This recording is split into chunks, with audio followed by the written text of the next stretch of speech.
పరిశుద్ధుడైన దేవుని సన్నిధిలోకి మరి ఒకసారి వచ్చి మీతో నా జీవితంలో జరిగినటువంటి దివ్యమైన సంగతులు పాలు పంపులు పొందటానికి మీతో పంచుకోవడానికి ఇచ్చిన దేవుని యొక్క కృప కొరకు వందనాలు, స్తుతులు, స్తోత్రములు. అనేక విషయాలు మీతో నా జీవితంలో దేవుడు ఎలా మాట్లాడారు, నేను ఎలా ప్రార్థన చేశాను, ఆయన ఏ విధంగా జవాబు ఇచ్చారు అన్నది మీతో పంచుకుంటూ వచ్చాను. కొద్ది నెలల క్రితము నా భర్త నా జీవితంలో ఎలాగా, నేను ఆయన జీవితంలోకి ఎలాగా ప్రవేశించాను, దేవుని వాగ్దానంతో వైవాహిక జీవితంలో ఎలా అడుగుపెట్టాను, ఆ వాగ్దానమును బట్టి దైవ భయము కలిగిన భర్తను ఇస్తానన్న దేవుని వాగ్దానాన్ని బట్టి ఏ విధమైన సంకోచము లేదు, ఏ విధమైన భయము లేదు, ఏ విధమైన ఆందోళన లేదు. ఆనందంగా దేవుని సన్నిధిలోకి, వైవాహిక జీవితంలోకి దేవుని సన్నిధితో చేరగలిగాను. అయితే చాలామంది వైవాహిక జీవితాన్ని క్యాజువల్గా, అంటే అలవోకగా, కాకతాళీయంగా తీసుకొని దాంట్లో ప్రవేశిస్తుంటారు. వాళ్ళు అనుకుంటారు చాలా ప్రిపేర్ అయిపోయాము వివాహానికి, బహుశా 6 నెలలు 7 నెలలు ముందు నుంచే. నేను చెప్పాను కదా, నాకు వైవాహ జీవితం మెటీరియల్గా ప్రిపేర్ అవటానికి జూన్ నెల 20వ తారీఖు నుంచి జూలై 6 వరకు మట్టుకే ఆ టైం మెటీరియల్ ప్రిపరేషన్. కానీ ఆత్మీయంగా ప్రిపేర్ అవటానికి దాదాపు 3 వారాలు 4 వారాలు ఉపవాస ప్రార్థనతో సిద్ధపడ్డాను. కనుకనే నా వివాహ జీవితంలో అందరికీ వచ్చినట్టే అనేకమైనటువంటి శోధనలు, అనేకమైన ఇబ్బందులు, అనేకమైనటువంటి తొట్టుపాట్లు, కష్టాలు వచ్చినప్పటికీ నిలదొక్కుకోగలిగాను. దేవుడి యొక్క వాగ్దానం మీద నా బ్రతుకు, మా కుటుంబమైన జీవితాన్ని కట్టుకోగలిగాను. ఎవరికి రానటువంటి దుఃఖము నా జీవితంలో కలిగినప్పటికీ నేను దేవుని యందు ధైర్యం తెచ్చుకోగలిగాను. కానీ ఇప్పటి రోజుల్లో మెటీరియల్గా ప్రిపేర్ అవటానికి చాలా సమయం పెడతారు. ముఖ్యంగా చదువు చూసుకుంటారు, ఉద్యోగం చూసుకుంటారు, ఆస్తిపాస్తులు చూసుకుంటారు, గాడిదల్లాగా కట్నం అడుగుతారు, కోతిల్లాగా కట్నం ఇస్తారు, ఇవన్నీ మాట్లాడుకుంటారు. ఒక్కోసారి పరిస్థితులు వాళ్ళని ఒక చోటకు తెచ్చినప్పుడు కలిసి చదువుకోవటము, కలిసి ఉద్యోగం చేయటము, కలిసి కొన్ని పనులు చేయటం అనే పరిస్థితులు వాళ్ళని ఒక దగ్గరికి తెచ్చినప్పుడు సంఘము వీరు చేసుకుంటారు పెళ్ళి అని ఒక ముద్ర వేసినప్పుడు తప్పించుకోని పరిస్థితుల్లో ఒకరికి ఒకరు మాట ఇచ్చామే అని వివాహంలో ప్రవేశించే వాళ్ళు కూడా ఉన్నారు. అయితే వివాహం యొక్క ఉద్దేశము అది అవ్వకూడదు. వివాహం యొక్క ఉద్దేశము దేవుణ్ణి మహిమపరచుటకు మట్టుకే. కుటుంబ జీవితంలో కూడా మేము దేవుని రాజ్యమును, నేను, నా భర్త, నా బిడ్డలు కలిసి దేవుని రాజ్యమును వెతుకుటకే, కట్టుటకే అనేటటువంటి ఉద్దేశంతో వివాహ జీవితంలో అడుగుపెట్టినప్పుడు దేవుడు అన్ని సమయాల్లో కాపాడుతూ, ధైర్యం ఇస్తూ నడిపిస్తాడు. ఇవన్నీ తెలిసినా కూడా తప్పటడుగులు వేయటం కద్దు. అవును, యోహాను యేసుప్రభువు గురించి చక్కటి సాక్ష్యం చెప్పాడు. ఇదిగో లోక పాపమును మోసుకొని పోయే గొర్రెపిల్ల అని బాప్తిసం ఇచ్చాడు.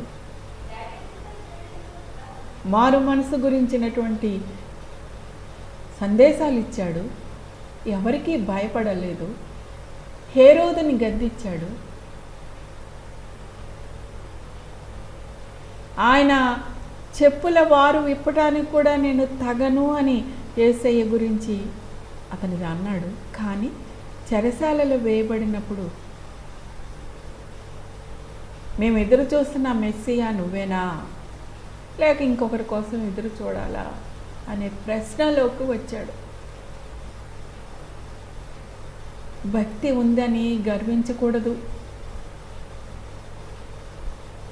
నువ్వు కానీ నేను కానీ పరిస్థితులు మనల్ని ఎలాంటి పరిస్థితుల్లో తీసుకెళ్తాయో, మన భక్తి మన విశ్వాసము నిలకడగా ఉంటుందా భయపడాలి. యోహానంతటి గొప్ప దైవజనుడే ప్రభువు యొక్క ఉనికిని అనుమానించవలసిన పరిస్థితి చూస్తున్నాం. మనమే పాటి వాళ్ళకు భక్తి మాటలు మాట్లాడవచ్చు, ఎన్నో విషయాలు ఇతరులకి నేర్పించవచ్చు, కానీ పరిస్థితులు అన్నీ మన చేతుల్లో ఉండవు. కానీ అలా తప్పటి అడుగు వేసినా దేవుడు వాటిని కూడా సరిదిద్దగలిగే గొప్ప ప్రేమ గల దేవుడు. ఇలా తప్పటి అడుగు వేసిన వాళ్ళు కూడా దేవుడు క్షమిస్తారు, తీసుకెళ్తారు. ఇర్మియాలో మనకొక చక్కటి దృష్టాంతం ఉంది. ఆయన రాశాడు, కుమ్మరవాడి దగ్గరికి వెళ్ళవయ్యా నువ్వు అని దేవుడు చెప్పాడంట. ఎళ్ళు చూడు, ఆ కుండ మట్టి చక్కటి పాత్రగా చేస్తుంటే అది పగిలిపోయింది, చేతిలోంచి జారిపోయింది, పడిపోయింది. కానీ దేవుడు ఆ కుమ్మరి దాన్ని విడిచిపెట్టలా. మళ్ళీ ఆ పిగిలిపోయిన మట్టిని అంతటిని మళ్ళీ తీసి మళ్ళీ ముద్ద చేసి తనకిష్టమైన రీతిగా తనకు తోచిన విధంగా మరింత అందమైన కుండగా తయారు చేశాడు. జీవితాలు పగిలిపోవచ్చు, పిగిలిపోవచ్చు, విచ్ఛిన్నం అవ్వచ్చు, కానీ నీవు దేవునికి నీ జీవితాన్ని అప్పచెప్పుకుంటే అదే మళ్ళా ఇంకా ఊహించనంత అందమైన కుండగా జీవితంగా దేవుడు మలచగల సమర్థుడు. నమ్ముతున్నారా? ఆయన విసిరి పాడేయలేదు, తన చిత్తానుసారంగా దాన్ని మలుచుకోగలరు. నా జీవితంలో వచ్చిన ఒడిదుడుకులకి కారణం ముఖ్యంగా ఆర్థిక ఇబ్బందులు. మీరు అనుకుంటారేమో, ఈవిడేమో యూజీసీ పే డ్రా చేసే పెద్ద లెక్చరరు, ఆయనేమో రైల్వేస్లో హెడ్ డ్రాఫ్ట్స్మ్యాన్, వీళ్ళకి సెంట్రల్ గవర్నమెంట్ యూజీసీ శాలరీస్తో ఆర్థిక ఇబ్బందులు ఏంటి? అవును, నేను ఆర్థిక ఇబ్బందులు చాలా ఎదుర్కొన్నాను. నా ఉద్యోగం వచ్చే వరకు కూడా నేను మా తల్లిదండ్రుల పెంపకంలో ఉన్నప్పుడు డబ్బు అన్నది చాలా తక్కువ. మాకేమి ఆస్తులు పాస్తులు ప్రాపర్టీలు లేవు, కానీ ఉన్నటువంటి శాలరీ చక్కగా సర్దుబాటు చేసుకుంటూ ఇంట్లో ఏ విధంగానూ తక్కువ లేకుండా ఆర్థికమైన ఇబ్బందులు మాకు అంటకుండా మా తల్లి చాలా సమర్థవంతంగా పెంచారు. ఏదైనా అవసరత వచ్చినప్పుడు ఎంతో గారాబంగా తండ్రి, నేనున్నానుగా, నీకెందుకు, నువ్వు ప్రొసీడ్ అని ధైర్యం చెబుతూ, ఆర్థికమైన ఇబ్బందులు ఉన్నప్పటికీ, ఎందుకంటే మాకు ఆస్తులు లేవు, దేవుడు మమ్మల్ని అలాగా జాగ్రత్తగా ఉంచారు. ఆస్తులను చూసుకొని పొంగిపోయేటటువంటి భక్తి అది భక్తే కాదు. కష్టపడి జీవితంలో పైకి వచ్చిన వాళ్ళ భక్తే డిఫరెంట్గా ఉంటుంది. కనుక ఆర్థిక ఇబ్బందులు అంటూ లేవు, ఉన్నప్పటికీ అవి మాకు అంటలేదు. I don't feel the pinch of the poverty, that is what I mean to tell you. కానీ వివాహంలోకి అడుగు పెట్టాక, అంటే అంతకుముందే నేను 3 సంవత్సరాలు ఒక లెక్చరర్గా ఉద్యోగం చేశాను. కాబట్టి చాలా ఎక్కడ డబ్బు గురించినటువంటి చెయ్యి చాపవలసిన పరిస్థితి రాలేదు. కానీ వివాహం అయ్యాక కుటుంబ బాధ్యతలు పెరిగాయి. సాధారణంగా వివాహం అయ్యాక ఆడపిల్లలు ఏమనుకుంటారంటే, నేను మా ఆయన మేమే కుటుంబం అనుకొని సాగేది కాదు కుటుంబ జీవితం. అతని బాధ్యతలు ఆమెవిగా, ఆమె బాధ్యతలు అతనివిగా ఎంచినప్పుడే ఆ కుటుంబం సాఫీగా ముందుకెళ్తుంది. మన భారతదేశంలో అతని కుటుంబాన్ని ఈమె కుటుంబంగా ఎంచమంటారు, కానీ ఈమెకి తన తల్లి పట్ల, తండ్రి పట్ల, సహోదరుల పట్ల ఉన్నటువంటి బాధ్యతలు తీసుకోరు సాధారణంగా. కాబట్టి ఆమె నలిగిపోతూ ఉంటుంది.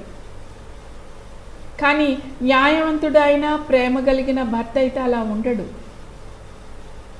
అలా ఉండడు. సత్యాన్ని ప్రేమించే భర్త అలా ఉండడు. ఆమె కుటుంబాన్ని కూడా ప్రేమిస్తాడు.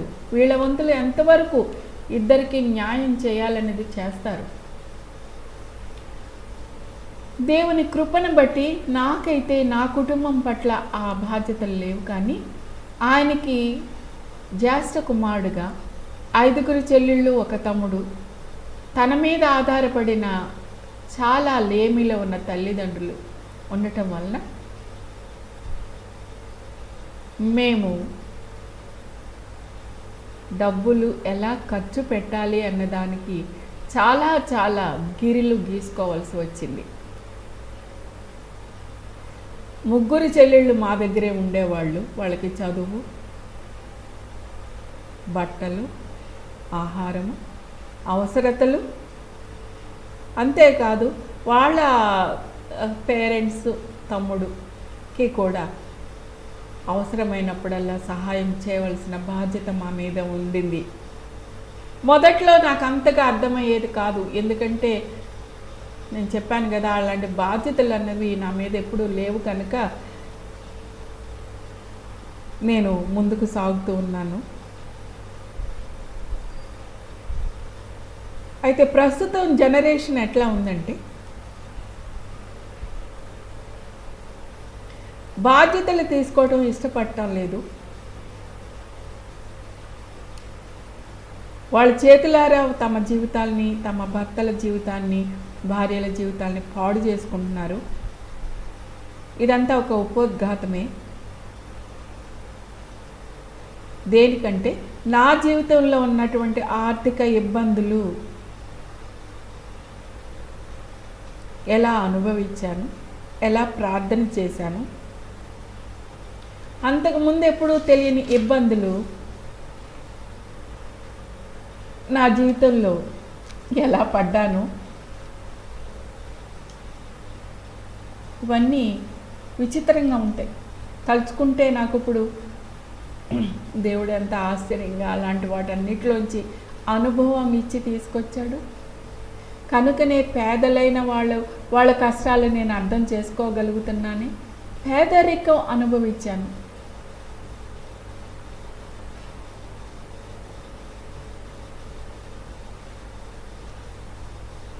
ఆ విషయాలు మీతో పంచుకోవాలని ఆశిస్తున్నాను. ఏంటంటే, బట్టల దగ్గర, ట్రాన్స్పోర్ట్ దగ్గర చాలా కష్టపడేదాన్ని. ఆహారం విషయంలో పైలా పర్చేస్గా కావాల్సినవి కొనుక్కోవడానికి ఇదివరకులాగా ఏది కావాలంటే అది నా వంతులో, నా స్తోమతలో కొనుక్కోవడానికి కూడా కుదిరేది కాదు. ఒక చిన్న ఎగ్జాంపుల్ చెప్తాను ఇక్కడ. అది వివాహమైన కొత్తలో అబ్దుల్ హక్ అని చెప్పి మనకి ఏలూరులో పెద్ద మైదానంలో మీటింగ్లు పెట్టారు. సిఎస్ఐ చర్చిలో అనుకుంటా, సిఎస్ఐ చర్చిలో పెట్టారు. ఆయన గురించి అప్పట్లో చాలా మంచి మంచి విషయాలు వింటుండేవాళ్ళం. ఆయన మన ఊరు వచ్చారంటే ఎంతో సంతోషంగా వెళ్ళాం, వాక్యం విన్నాం, ఎంతో ఆనందంగా ఉంది, నాకు ఎంతో సంతోషంగా ఉన్నాను. తిరిగి వచ్చేటప్పుడు రిక్షా ఎక్కుదామండి అన్నాను. వెళ్ళేటప్పుడు నడిచే వెళ్ళామనుకుంటా. అప్పుడు కొంచెం పర్వాలేదు, వెళ్ళాను. కానీ వచ్చేటప్పుడు మటుకు నేను నడవలేను, రిక్షా ఎక్కుదాము అన్నాను. రిక్షా మాట్లాడితే రూపాయి పావలా, అక్కడి నుంచి అశోక స్తంభం దాకా మా వారు రూపాయికే బేరం ఆడుతున్నారు. రిక్షా వాళ్ళు ఒక్కళ్ళు కూడా కుదరలేదు. ఏంటా పావలా దగ్గర ఇంత గొడవ చేస్తున్నారు అనుకున్నాను, కానీ ఏమీ అనలేదు. పవర్పేట దాకా నడిచాను, కానీ నడవలేకపోతున్నాను. ఇంక నా వల్ల కాదు, నేను నడవలేను, మీరు రిక్షా ఇక్కడి నుంచన్నా పెట్టండి అంటే ఇష్టం లేకుండా ఒక రిక్షా మాట్లాడితే అతను అక్కడి నుంచి కూడా రూపాయి పావలా అన్నాడు. బేరం ఆడగా ఇంకా అసలు నేను నడవనని మొరాయించుకొని నించున్నా. ఆ కాళ్ళు నొప్పులు, నేను నడవలేనంటే అక్కడి నుంచి రూపాయికి బేరం ఆడి ఆయన మాట నెరవేర్చుకున్నారు. రూపాయికి అశోక స్తంభం దాకా వచ్చి. కానీ ఆయన ముఖం వివర్ణం అయిపోయింది, మారిపోయింది. ఇంత పట్టుపడతానని అనుకోలేదో ఏంటో, మరి నాకు కూడా అర్థం అవ్వలేదు. ఇలాంటివి ఎన్నో జరిగాయి, మాకు ఎన్నో జరిగాయి. ఎక్కువగా రిక్షా దగ్గర చాలా ఇదయ్యేది. ఆయన స్కూటర్ కొనుక్కునే వరకు 84లో 79లో పెళ్ళయింది. 84లో ఆయన కొనుక్కునే వరకు it was a problem for me. Ashoka స్తంభం నుంచి ఒక బస్సు వెళ్ళేది. అదేంటంటే ఈ వట్లూరు, పెనకడిమి ఇవన్నీ తీసుకొని వెళ్ళే బస్సు. బస్ స్టాండ్కి, ఓల్డ్ బస్ స్టాండ్, అప్పుడు కొత్త బస్ స్టాండ్ ఉండేది కాదు. వెళ్తూ దారిలో కాలేజీ మీదకి వెళ్తుంటే అది ఎక్కేదాన్ని. ఎందుకు? రిక్షా అయితే 60 పైసలు, బస్సు అయితే పావలా. దానికోసం పరుగులు పనులు పూర్తి చేసుకోవటం, పరిగెట్టడం. somehow he doesn't like to spend money on transport. ఎక్స్ప్రెస్కి డబ్బులు ఎక్కువైపోతాయని చెప్పి ప్యాసింజర్లోనే ప్రయాణం చేసిన రోజులు ఉన్నాయి. డబ్బుల గురించి కాదు, ఇన్ఫ్యాక్ట్ ఆయనకి పాస్ ఉండేది, కానీ ఎక్స్ప్రెస్ ఎక్కకూడదు పాస్తో. ఓకే, ఫ్యామిలీతో అంటే టికెట్ కొనుక్కోవాల్సింది. అలా ఒకసారి గర్భిణి, నిండు గర్భిణి, నేను 7వ నెలలో 8వ నెలలో విజయవాడలో కృష్ణానది ఇసుక పర్రల మీద ఒక పెద్ద మీటింగ్లో జరుగుతుంటే అక్కడికి వెళ్ళాం. తిరిగి వచ్చేటప్పుడు అక్కడి నుంచి సత్యనారాయణపురం దాకా అర్ధరాత్రి 12 ఆ టైంలో కూడా నడవమన్నారు. మాకు కూడా ఆయన స్నేహితుడు యేసుపాదం గారు, ఆయన భార్య వసుమతి గారు, హేమ, మేమందరం నడుస్తున్నాం. నేను నడవలేకపోతున్నాను. సత్యనారాయణపురం గేట్ దాకా నడిచాను. ఇంక నేను నడవలేనని కళ్ళ నీళ్ళు పెట్టుకుంటుంటే అప్పుడు రిక్షా పిలిచి ఎక్కించారు. అది కూడా వసుమతి గారి పంతం బట్టి రిక్షా పిలిచి ఆవిడ నేను ఎక్కి వచ్చాను. ఎన్నోసార్లు ఇలాంటివి చెప్పుకుపోవాలంటే ఎన్నో బట్టలు కూడా కొనుక్కోవడానికి ఒప్పుకునేవాళ్ళు కాదు. ఎందుకు చెప్తున్నానంటే బాధ్యతలు అని తీసుకున్నప్పుడు ఇంట్లో తగ్గించుకోవాల్సిన పరిస్థితులు ఉండేవి. దానికి అనుగుణంగా నా జీవితం కూడా మార్చుకుంటేనే మా ఇద్దరి మధ్య సఖ్యత, ముఖ్యంగా కలిసి ప్రార్థన చేసుకోవడానికి కుదిరేది. ఆయన చాలా ఇంట్రోవర్ట్, ఎక్కువగా అన్ని విషయాలు మాట్లాడరు, కాబట్టి నాకు అర్థమయ్యేది కాదు. అయినా కూడా అర్థం కాకపోయినా కూడా లోబడి ఉండాలి అనేటటువంటి తలంపుతోనే అన్నిట్లోనూ ఓర్చుకునేదాన్ని. కారణం ఏంటంటే ఆయనకి మనస్సు నొప్పి పెట్టకూడదు, ఆయన సంతోషంగా ఉండాలి. ఆయన సంతోషంగా ఉండాలంటే వారి ఇంటి వారందరూ సంతోషంగా ఉండాలి. ఆయన సంతోషంగా ఉంటేనే నాకు ఇంట్లో సంతోషము. అప్పుడే మేమిద్దరము కలిసి ప్రార్థన చేసుకోగలము. ప్రార్థన చేసుకుంటేనే దేవుని రాజ్యాన్ని కట్టగలము. ఇతరులకు సహాయం చేయగలము. These are my principles. అప్పుడు ఇప్పుడు ఎప్పుడు కూడా మనసు నెమ్మది లేకుండా సేవ చేసేటటువంటి పరిస్థితే లేదు. మనుషులతో, దేవునితో సరిదిద్దుకోవాలి. మనకి మత్తయి సువార్తలో ఉంది కదా, నువ్వు ప్రార్థన చేయడానికి కూర్చున్నప్పుడు మొట్టమొదట ఎవరితోనన్నా నీకు if you are not well with other person, go, వెళ్ళి ముందు అతనితో సరి చేసుకో, తర్వాత వచ్చి నీ అర్పణ సమర్పించు. అందులో జీవం ఉంటుందండి, ఆ బ్రతుకులో జీవం ఉంటుంది, ఆ కుటుంబంలో జీవం ఉంటుంది.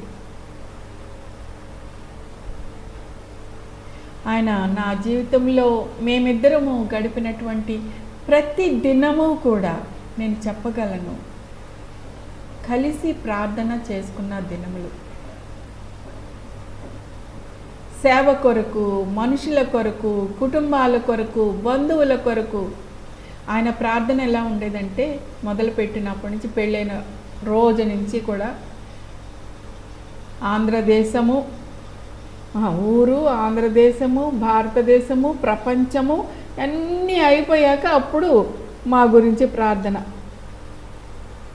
నాకేమో ముందు మాది, మా కుటుంబము ఇదంతా అయ్యాక ఆ చివరికి వెళ్ళేదాన్ని. వాటెవర్, ఆయన భారం అలా ఉండింది, నా భారం ఇలా ఉండింది. భారం ఉన్నదే కదా మనం ప్రార్థన చేస్తాం మొట్టమొదట. ఎందుకంటే ఆయన ఎక్కువ న్యూస్ పేపర్ చదువుతూ ఉండేవాళ్ళు. అది ఎంత ఇష్టం అంటే ఆ న్యూస్ చదివి ఆ విషయాలన్నీ తన హృదయంలోకి తీసుకొని ప్రార్థన చేసేవాడు. నేను ఈ మధ్య ఒక చోట హగ్గై మీటింగ్స్లో విన్నాను, ఒక దైవజనుడు చెప్తా ఉన్నారు, నిజమైన క్రైస్తవుడి చేతిలో బైబిల్ ఒక చేతిలో, న్యూస్ పేపర్ ఒక చేతిలో ఉంటుంది అని.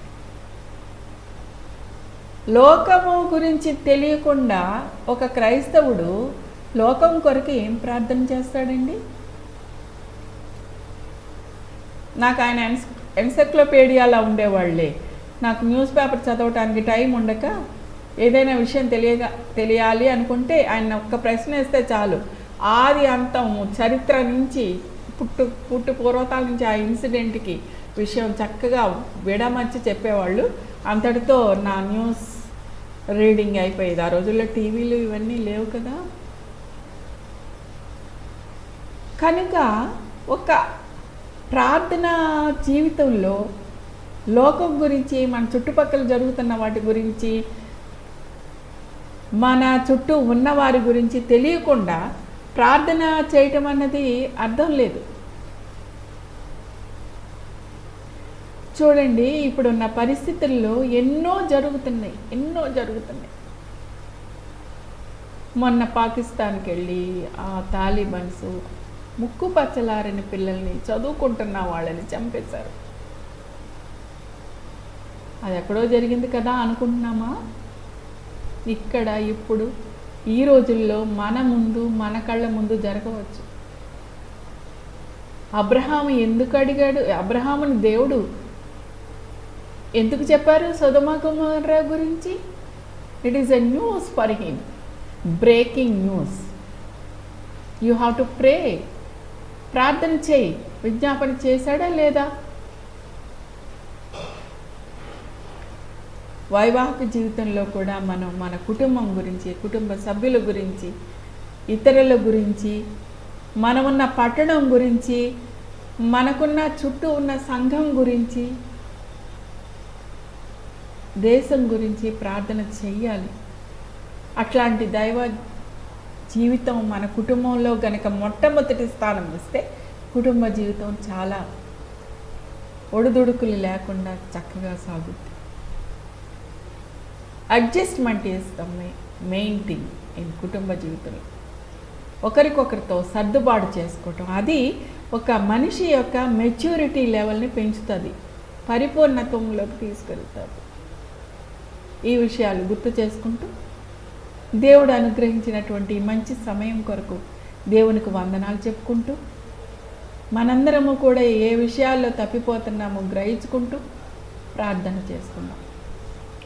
పరిశుద్ధుడా, దైవ కృపను బట్టి నీ యొక్క పరిశుద్ధ సన్నిధిలోకి నన్ను తీసుకొని వచ్చి, మా ప్రియులను తీసుకొని వచ్చి, మీరు ఇచ్చినటువంటి కొన్ని హెచ్చరికల కొరకు వందనములు.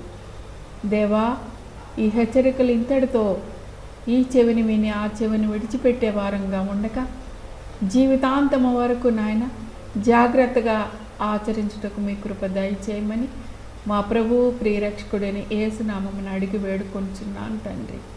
ఆమేన్.